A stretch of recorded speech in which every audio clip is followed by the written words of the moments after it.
Juges, chapitre 4. Les enfants d'Israël firent encore ce qui déplaît à l'Éternel, après qu'Éhud fut mort. Et l'Éternel les vendit entre les mains de Jabin, roi de Canaan, qui régnait à Hatsor. Le chef de son armée était Sisera, et habitait à Haroshet-Goïm. Les enfants d'Israël crièrent à l'Éternel, car Jabin avait 900 chars de fer, et il opprimait avec violence les enfants d'Israël depuis 20 ans. Dans ce temps-là, Déborah, prophétesse, femme de Lapidoth, était juge en Israël. Elle siégeait sous le palmier de Déborah, entre Rama et Béthel, dans la montagne d'Éphraïm.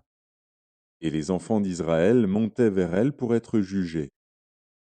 Elle envoya appeler Barak, fils d'Abinoam, de Kédesh-Nephtali, et elle lui dit: N'est-ce pas l'ordre qu'a donné l'Éternel, le Dieu d'Israël? Va, dirige-toi sur le mont Tabor, et prends avec toi 10 000 hommes des enfants de Nephtali et des enfants de Zabulon. J'attirerai vers toi, au torrent de Kison, Sisera, chef de l'armée de Jabin, avec ses chars et ses troupes, et je le livrerai entre tes mains. Barak lui dit: Si tu viens avec moi, j'irai, mais si tu ne viens pas avec moi, je n'irai pas. Elle répondit: J'irai bien avec toi, mais tu n'auras point de gloire sur la voie où tu marches, car l'Éternel livrera Sisera entre les mains d'une femme. Et Déborah se leva, et elle se rendit avec Barak à Kédesh. Barak convoqua Zabulon et Nephtali à Kédesh.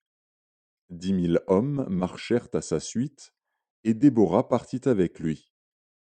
Héber, le Kénien, s'était séparé des Kéniens, des fils de Hobab, beau-père de Moïse, et il avait dressé sa tente jusqu'aux chênes de Tsahanaïm, près de Kédesh. On informa Sisera que Barak, fils d'Abinoam, s'était dirigé sur le mont Tabor. Et, depuis Haroshet-Goïm, Sisera rassembla vers le torrent de Kison tous ses chars, 900 chars de fer, et tout le peuple qui était avec lui. Alors Déborah dit à Barak: Lève-toi, car voici le jour où l'Éternel livre à Sisera entre tes mains. L'Éternel ne marche-t-il pas devant toi? Et Barak descendit du mont Tabor, ayant 10 000 hommes à sa suite. L'Éternel mit en déroute devant Barak, par le tranchant de l'épée, Sisera, tous ses chars et tout le camp. Sisera descendit de son char et s'enfuit à pied. Barak poursuivit les chars et l'armée jusqu'à Haroshet-Goïm. Et toute l'armée de Sisera tomba sous le tranchant de l'épée, sans qu'il en restât un seul homme.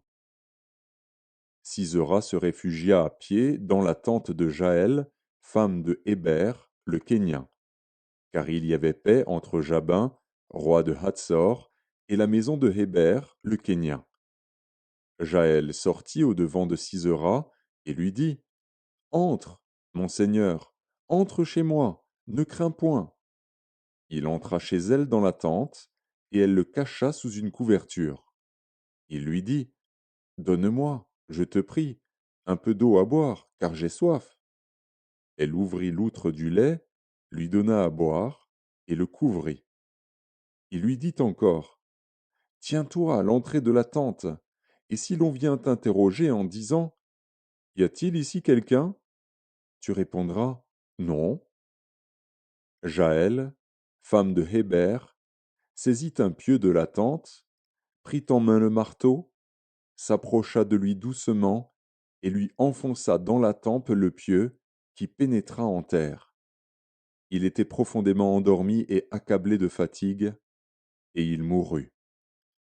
Comme Barak poursuivait Sisera, Jaël sortit à sa rencontre et lui dit: Viens, et je te montrerai l'homme que tu cherches. Il entra chez elle, et voici, Sisera était étendu mort, le pieu dans la tempe. En ce jour, Dieu humilia Jabin, roi de Canaan, devant les enfants d'Israël. Et la main des enfants d'Israël s'appesantit de plus en plus sur Jabin, roi de Canaan, jusqu'à ce qu'ils eussent exterminé Jabin, roi de Canaan.